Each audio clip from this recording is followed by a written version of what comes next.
Voltamos, meus queridos, para mais uma aula. Agora nós vamos fazer então aquela revisão rapidinha da aula 37.2. Dá uma olhada lá na tela.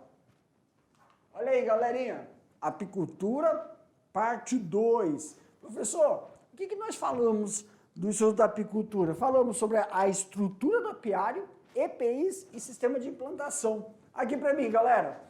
Lembrando bem, dentro do sistema de implantação, para inserir, a atividade da apicultura, temos que ter uma estrutura plana, não é isso? Tem que ter, então, uma viabilidade de recurso para que as abelhas possam fazer o repasto floral, ter aí, a possibilidade de conseguir captar o néctar, captar o mel. Nós sabemos que tanto o néctar como o mel, respectivamente, são utilizados para a produção do mel e também para a alimentação dessas abelhas, Vimos também o que, professor? A estrutura dos caixilhos. Falamos aí sobre as dimensões que devem ser usadas, como ocorre o processo linear, também preocupar com o sistema de sombreamento que é utilizado. Professor, isso podemos classificar dois tipos de apiário. Verificamos que existem os apiários fixos, e os apiários móveis, os apiários que são deslocados conforme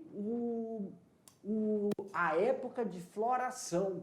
Exemplo, professor, toda vez que existe aí, próximo à minha propriedade, outros produtores que podem fazer aí produção de eucalipto.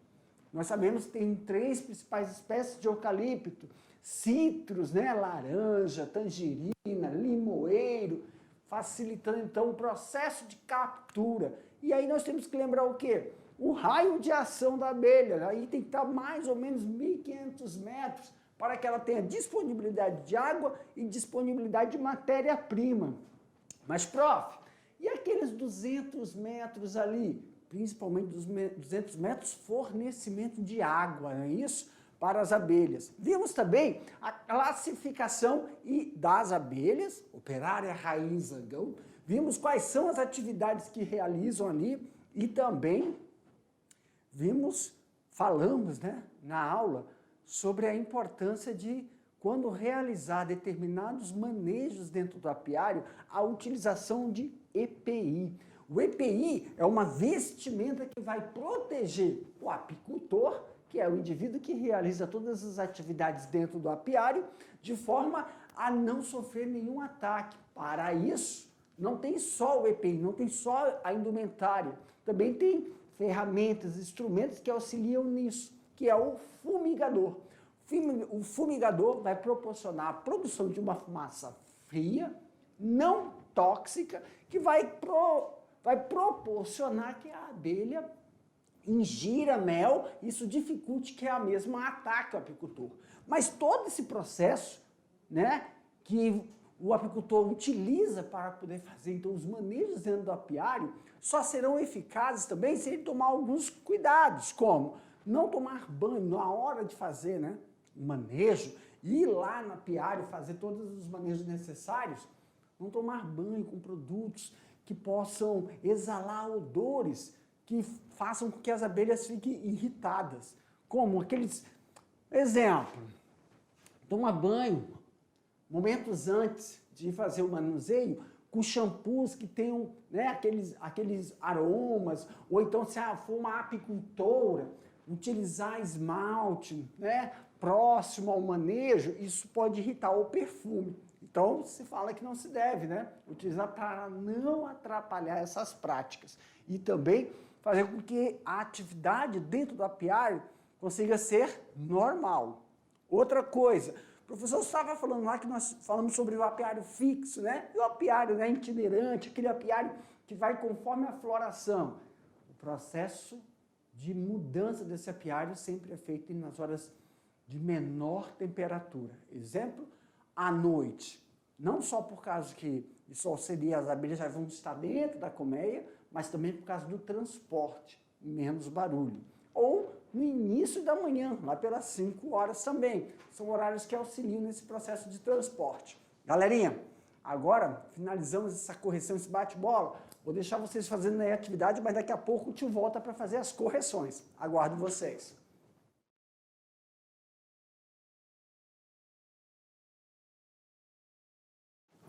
Muito bem, meus queridos. Primeiro, voltamos, então a gente vai corrigir as atividades e também tirar dúvidas, né? Por quê, prof? Temos que lembrar aqui que é durante as atividades, quando nós estamos fazendo as atividades, pode sim surgir dúvida. Caramba, a gente só sabe que tem dúvida quando a gente exercita determinada prática, né? Realiza determinada prática sobre o assunto que foi abordado. Então vamos fazer dois momentos em um só. Eu vou mostrar aí as questões, nós vamos colocar, não só mostrar as questões, mas explicar essas questões e ver o resultado, a resposta. Se for questão aberta, não se preocupe em relação ao que vai aparecer escrita. Caramba, eu não escrevi do jeito que está aí, está errado? Não. Tem que estar coerente com a pergunta que foi solicitada. Pode ser que você utilize aí uma palavrinha, né? Ou então a pergunta apareça lá um termo técnico e você não escreveu aquele nome, você não escreveu o nome específico, né? Mas você descreveu o significado dele. Então não vai estar errado. E também a gente sempre vai estar lá assinalando palavras-chave que tem que constar ou a palavra ou vai ter que estar lá o significado dela. Claro que eu vou dar tempo aí, se você quiser já inserir a palavra, se esqueceu. Outra, galerinha, se for questões fechadas, professor, o senhor mostrou aí que a alternativa B era a correta. Mas aí, se deu dúvida, não se preocupe que a gente volta alguns slides para esclarecer. Então, nesse nosso momento, vamos fazer um momento com duas atividades. Corrigir e sanar essas dúvidas que possam ter ficado. Também abre o caderninho já para fazer as suas anotações, tá bom? Dá uma olhada lá na tela. Olha aí, ó. Atividade de sala e vamos também resolver, solucionar, né? Tirar algumas dúvidas que possam ter surgido durante o exercício. Aí, ó, primeira questão. A indumentária é um equipamento de produção individual. Olha aí, ela é chamada de EPI. É um equipamento de produção individual do apicultor. Referente a este tipo de vestuário, descreva quais são as partes que compõem esse tipo de vestimenta. Então aqui, galerinha, era só citar todo aquele processo lá do vestuário. Lembra? Nós falamos sobre esse vestuário e, ó, lembra aí a figura? Eu vim aqui para esse slide só para lembrarmos. Ele é constituído por algumas peças e, principalmente, essas peças têm sim uma coloração. Obrigatoriamente, o EPI, ele é branco, tá? E principalmente uma coisa, para evitar um processo de irritabilidade ao desenvolver um procedimento específico que requer. Então tá aí, ó, na figurinha, porque eu vou citar lá quais são, ó, nós estamos vendo, máscara, luva, bota, chapéu, não é isso? Para auxiliar nos processos de manejo dentro de um apiário. Aí vamos dar uma olhada então na resposta, vamos ver se contempla aí todos esses requisitos. Olha então a resposta. Composta por macacão, máscara, luva, botas, chapéu e olha aí, galera, deve ser usada completa para proteger o apicultor e diminuir riscos de ferroadas. Meus queridos, deixa eu voltar rapidamente só lá na figura, que é bom só frisar uma coisa. Tá vendo aqui? Olha só.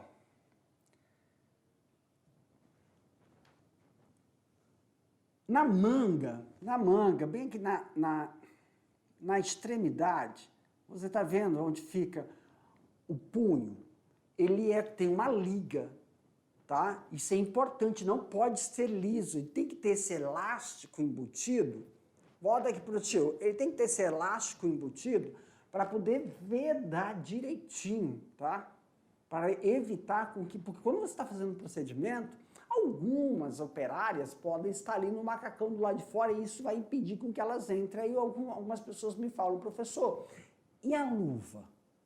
A luva, ela vai por cima ou eu boto o macacão com a extremidade por cima, prendendo da luva. Qual seria o procedimento mais adequado?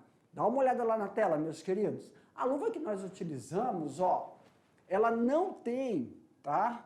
Ela é lisa, ela não tem o quê, professor? Esse elástico, ok? Volta aqui para mim. Se você colocar a luva por cima do macacão, pode ocorrer, então, algumas abelhas entrarem, tá bom? E vai estar a sua mão descoberta ali dentro. Então, muitas vezes, se bota a luva e coloca a manga por cima da luva vedando. Mas essa luva, não é aquela luva plástica, né? Essas luvas são luvas de material sintético, algumas são de couros, outras são de misericórdia, deixa eu ver se eu lembro. Aquele material utilizado para fazer estofamento, que não é couro, é corvim.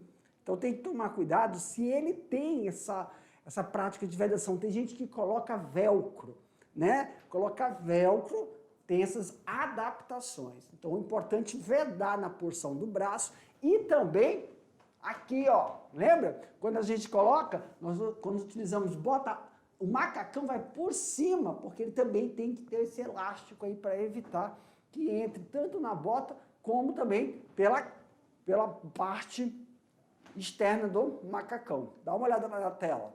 Mostrando aqui para vocês, ó. Se vocês perceberem, o macacão já tem, ó. Aqui, ó. E tem dois. Ai, como é que eu posso dizer? Ó, não sei se dá para perceber aqui, alguns são elásticos, mas volta aqui pro tio. Não tem quando a gente tem aquele short, aí o short não tem um elástico, mas tem aquele cordãozinho. Então, esse macacão, ele tem esse cordãozinho, não é de elástico. Mas muitos apicultores colocam um elástico, outros faz a bainha e colocam esse cordão e amarra para facilitar com que ocorra então, essa proteção, essa vedação, tá bom? Vamos lá para a tela então, galerinha. Então, isso aqui é essa daqui é a questão que a gente vê a estrutura do macacão. Vamos então para a questão número 2. O fumigador. Fumigador é uma peça indispensável no manejo com as abelhas. Qual é o objetivo do fumigador? Vamos dar uma olhada então. O uso da fumaça induz as abelhas a ingerirem mel, fazendo com que as vesículas melíferas, que são papo, fiquem cheios, o que dificulta a utilização do ferrão. Então, meus queridos, só para nós lembrarmos aqui, ó, né, de como é que é essa estrutura do fumigador. Lembra? Ele vai produzir uma fumaça, que vai sair por aqui pelo bico, ó. E é uma fumaça o quê, professor? Branca e fria. Ela não é tóxica. Então, a utilização do fumigador é para facilitar uma organização do enxame enquanto ocorre o procedimento de retirada dos cachilhos e coleta do mel, coleta de todo o material necessário e reposição dos cachilhos para a produção do mel, tá bom? Esse é o fumigador. Nós vamos ver o material utilizado, que não é todo material, tem uma madeira, né? A navalha utilizada para a produção desse tipo de fumaça. E lembrando, lembra? Quando nós falamos lá que o procedimento de aplicação, nos livros, né? Ele sempre coloca assim uns 20 centímetros do cachilho, a posição, né, do bico do fumigador, ficar aqui, ó, essa posição, para o cachilho, tem que estar aí, ó, pelo menos uns 20 centímetros. Só que, se você for dar uma olhada, tem aí alguns que indicam, né, que esse distanciamento tem que estar lá por 30 centímetros, para que facilite, então, não uma concentração de fumaça dentro da colmeia. Mas aí, pessoal, qual é o importante disso? Aqui pro tio. Na hora que você for se aproximar do cachilho, sempre, antes dos 20 centímetros, já ir fumigando o ambiente até você chegar, antes de abrir o cachilho. E aí você sim intensifica a produção da fumaça para facilitar todo o manejo a ser realizado naquele momento. Lembrando que a posição de 2 metros de um caixilho para o outro, né? Caixilho não, perdão, das colmeias. Então, uns 2 metros, isso se você fizer em forma linear. Então, se você estiver entre 2 caixilhos, que vai dar 2 colmeias, que vão dar aí uns 1 metro para cada uma, você já começa a fazer, então, um processo de fumigação. Dá uma olhada lá na tela.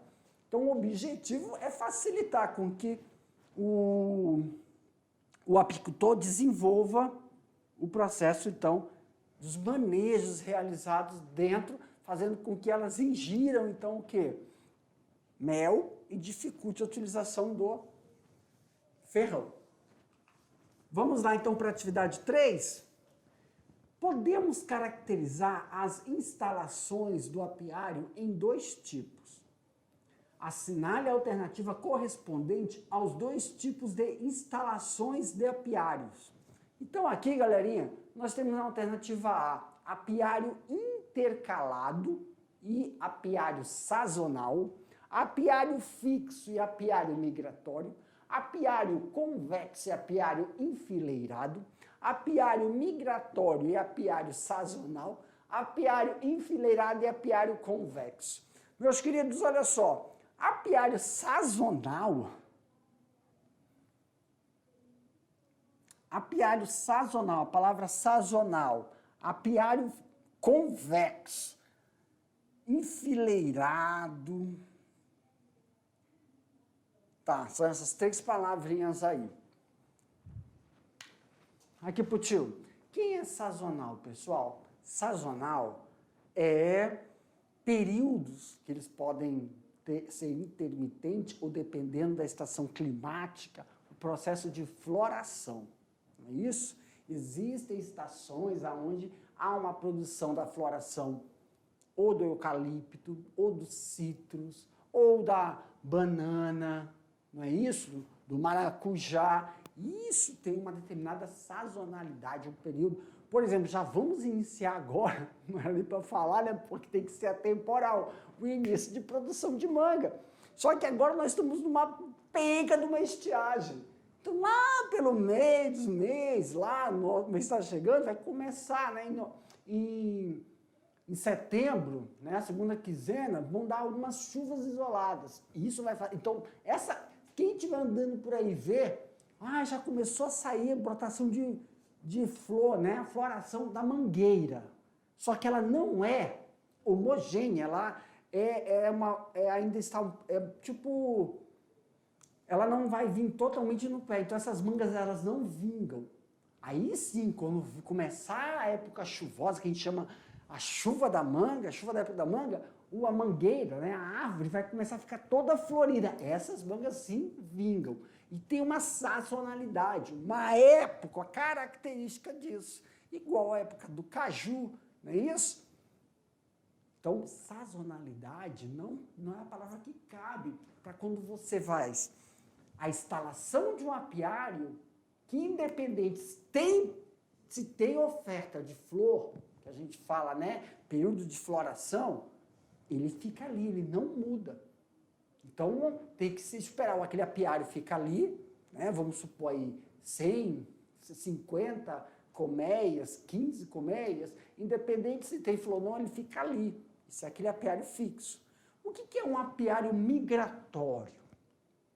É o apiário que se locomove de acordo com o período de floração de determinadas regiões. Então, na sua região, se na sua propriedade não está no período de floração, mas a 7 quilômetros, a 15 quilômetros, em outra propriedade, começou o período de floração de uma frutífera, de algum tipo de citros, e na sua propriedade não tem, aí é retirada aquelas colmeias dali e são colocadas próximos, né? Próximos ao período de floração. Isso faz com que você locomova as colmeias. Isso sim é migratório. Então, o que a gente fala? Apiário fixo, apiário migratório. Qual a alternativa? Dá uma olhada lá. A única alternativa que corresponde é apiário fixo e migratório. Alternativa B.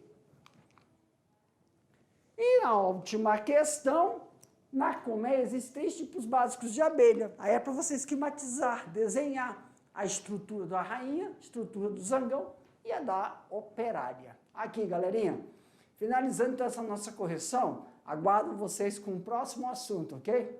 Tchau, gente!